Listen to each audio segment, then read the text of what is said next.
it's Nina from VR Focus. I'm joined by... Adam Dickinson. I'm Development Director of MyHyper. So tell me a little bit about who you guys are and what you guys do. Yeah, certainly. So we're a development team in Manchester, and we're primarily focused in football or soccer, depending on where you're located. And what we provide is a suite of tools and set of drills that work in analysis and rehab for professional elite level players. What type of data are you collecting and how could it be useful for them in the future? Okay, so typically we create a set of drills that will give things like foot bias, how much you use your left or right foot, accelerating, what is their visual search and scan like. So that becomes very useful if coaches or scouts were looking at a particular player. So they might be thinking, we're going to take this player to our academy, let's put him through this set of drills, and you get a very interesting and useful set of data that can show you a picture of that player. So coaches can use that as assessment. Also, once you've got that benchmark and you've got the makeup of that player, you can see where their peak performance is across 27 drills. So if that player was to get injured, you've then got a very, very accurate level of their path back to recovery. And also through that recovery, obviously there's no impact. So very little load and minimal impact. There's no ball. So a player who might have an 8-month injury, he can basically be doing all the right movements, keeping his sharpness up, his visual scan, acuity, all through that period. So when he's physically able to play the game again, he's already at the mental level. I think one of the other elements we've got is we can take the actual match data that was created. So say a team like Manchester United or Juventus play on a Saturday, we can take the XYZ data that's created by someone like Karen Hago and TrackHab, or we can take the GPS data from someone like StatSports, and we can map that out. So a player or a manager or a coach can take a good example or a bad example of something that happened and relive that moment and be actually on the pitch, not just reliant on video edited footage. They can put the players back into the scenario. They can scout the opposition. So they might be playing against Arsenal next week, and they say, this is how these guys line up at a corner, at a free kick. Let's go into that. Surely that data is protected. Teams wouldn't want other teams to see how well or how bad their players are. No.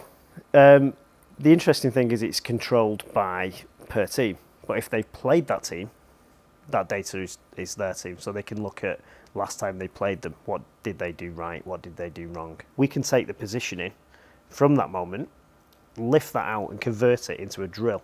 So that scenario of passing from the back or back to the keeper can then be repeated and repeated before the players go out onto the training pitch. This is what these guys are doing every day with a whiteboard, or they're doing with videos and examples.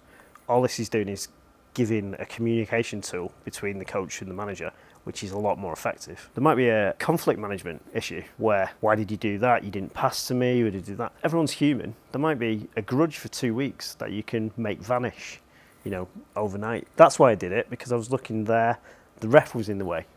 Oh, okay, yeah, no problem, sorry, let's move on. So I tried it out in Vive Pro. I put on trackers, on shin pads, and on my shoes. What is the specific data that you're collecting from my shoes, from my shin pad?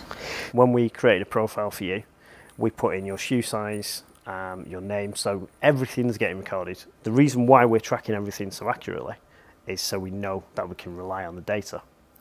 Clubs need to be able to rely on the data. Having a collision model that matches your size foot, making sure there's no latency at all, even the slightest bit of latency, we wouldn't be able to get what we need. Everything that you're doing with those feet is recorded. It's tracking how many times your foot goes down. It's all about getting that benchmark that's constantly rising for every player. We're building up that whole profile of data, which can be used to compete in some of the more fun drills. It can be used as a picture of his rehab where they're tracking back. How right-footed is a player? How left-footed is a player? Can we then deliver more balls to that foot to balance out foot bias? Can we use the best case scenario of one of their best players and create a drill that can be repeated time and time again by the younger academy players? It's not only just players, right? I mean, this could technically be used for anybody. It could democratize the concept or the idea of what is a great player.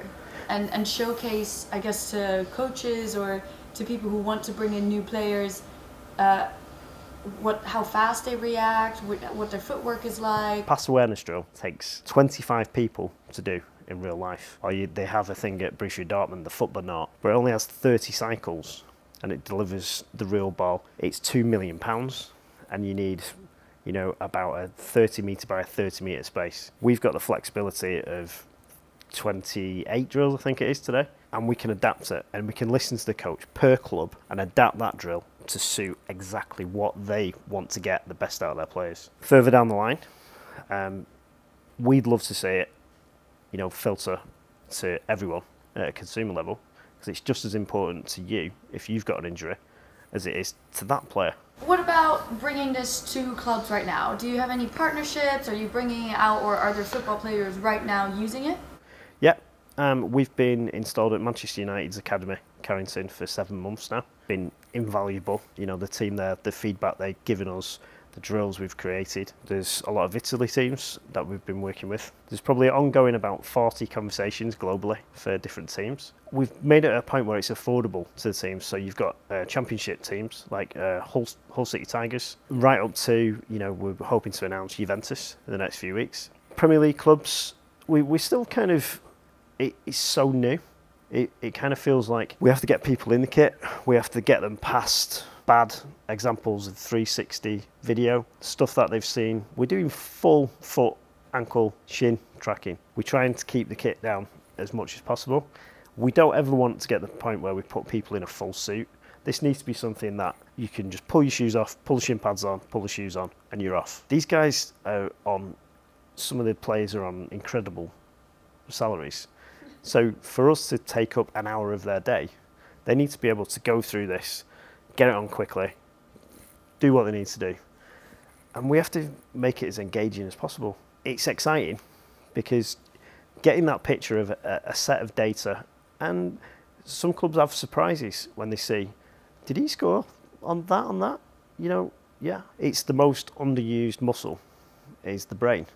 The clubs are excellent at making them faster, but if we can get everyone's brain at a football club, their decision making, their visual acuity, their search, if we can improve all those skills, it exponentially makes the team better. But we create some of the drills of leaderboards. If a player was in a different country in rehab, he can still compete on those drills on a leaderboard and feel part of the team.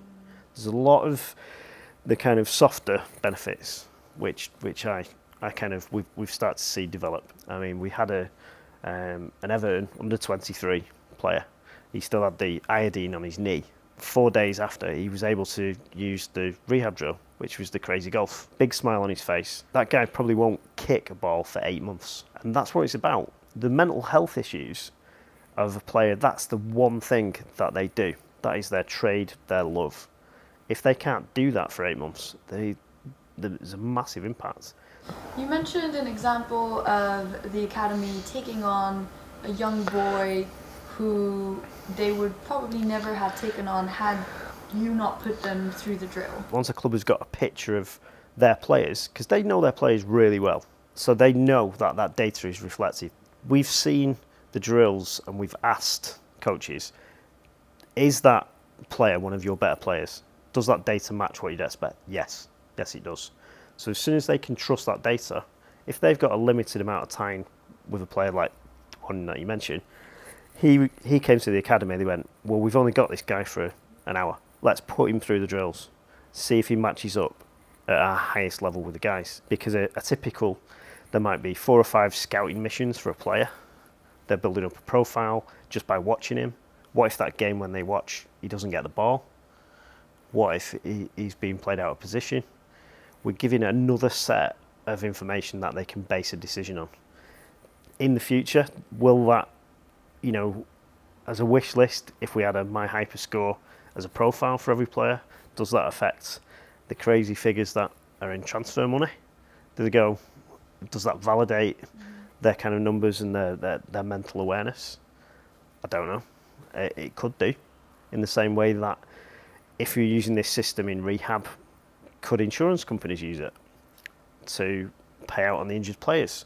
Could they use it to get their premiums down at a club level? There's all different uses. If you're getting data that's not currently monitored. And I think it's the same for every industry, but particularly we've seen there's a gap in we can measure and provide a profile of data that isn't being currently tracked. Are you guys only doing this for soccer and football, or are you also bringing this to other sports as well?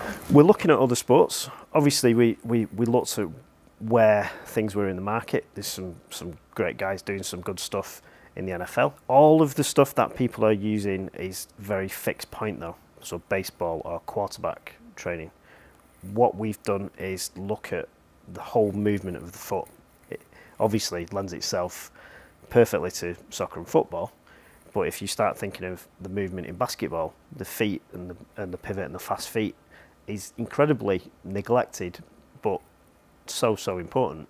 You know, you look at the warm-up drills, the rehab drills that a basketball player go through, are pretty much identical across cricket, across anyone. We're just using at the moment the rehab side of what we do. Football's just a vehicle, and the great thing about it is there's no learning curve. So everything that you're doing with that ball, we haven't got to spend a training session and go, press this button to do that. You are kicking a ball. When we use the Vive Pro, are you guys working specifically with hardware manufacturer companies for headsets, potentially looking at, for example, like eye tracking? That might be very useful as well. Yep. You know, looking at reaction speed. Are you guys sort of building an overall platform where all sports can go to? Or are you working specifically with certain hardware manufacturers? So there's certain people that we've been talking to. There's a specialist in the area of eye tracking called Cheryl Calder, iGym. She works with like Ernie Els and right across all the sports for rugby union. So she's got a set of 2D drills. We've been looking at things like that, and can we incorporate Tobii eye tracking technology? All becomes very interesting. Stuff like the Neuro Tracker stuff that already exists out there. You know, she uses methods that train Formula One drivers to increase reaction times and their eye response times. Everything we're kind of doing in those areas, that will improve anyone. What's really interesting is, can we use eye tracking to incorporate passive concussion tests? So it's obviously a massive area across contact sports. For example, the colour combo drill, if we can passively analyse people's visual search and scan for concussion, that means you have a constant check and benchmark of where people are. Not just one at the start of the season. Anytime they come on the kit, it can be monitored and tracked. And if there is an incident, they can go into the kit and monitor and look at that whole graph and path. From whatever, kind of reminds me of like Fitbits, the idea that you're looking at your feet or how much you're walking and your heart rate, you're monitoring yourself. It's sort of giving that data to yourself as a player. That's very useful. As we've moved through the clubs, we've seen there's patterns in clubs where this is the edge. There's that 1% that the players are looking for. You see in any club that there's 2 or 3 players that'll stay longer after training, that want to do extra stuff. I'm sure we'll see personal purchases of the system for players to be at home. Already some of the broadcast stuff like TrackAb, some of these players buy it for their own home to analyse games because they want to be the best. This is another way of them. Yeah. So is this something that will be going out on Steam, or is it a separate application? What's the process of being able to actually get hands-on with this? Currently, at the moment, it's a business-to-business model where we install a bespoke build, depending on what drills a club will want to take, or decision coaching. You know, I think where we will take the decision coaching, we'll put a light version on Vive Focus to make it more accessible. I'd love to see a version of that go onto Steam, which is more of a tactics board. That is kind of a playbook that people can look at best case scenarios for all their teams. That means that anyone can use it at any level, grassroots all the way up. I think because of what we need to keep moving and developing, I think currently with clubs, but you know, we're at different levels with clubs. You know, you've got Champions League teams, World Cup teams. As the technology moves forward, we'd love to start incorporating right across. An interesting concept someone mentioned last week was, can you globalise scouting? So smaller teams with limited budgets traditionally can only regionally attract players. Yeah. But if there was a kit here and there's one in Belgium, that local Belgium team can be looking globally at different teams and players, and it kind of almost globalizes a lower level, amateur game. I think we'd love to get it on the consumer market on the kind of numbers. If you look at 70 million PS4s out there, obviously there's 265 million people play organised soccer every week.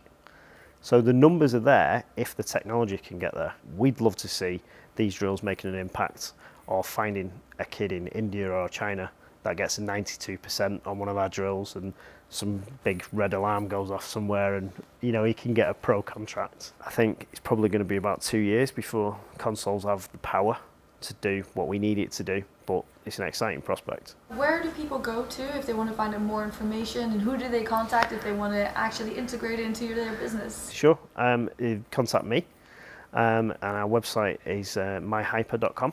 We have lots of cool videos on there, and on our Instagram as well, places we've been, little snapshots. You can figure out some of the clubs that might be coming up that we're joining with. So that's pretty cool. Thank you very much for your time. Thank you very much. Head over to drfocus.com if you want to find out more about virtual reality, and I will see you there.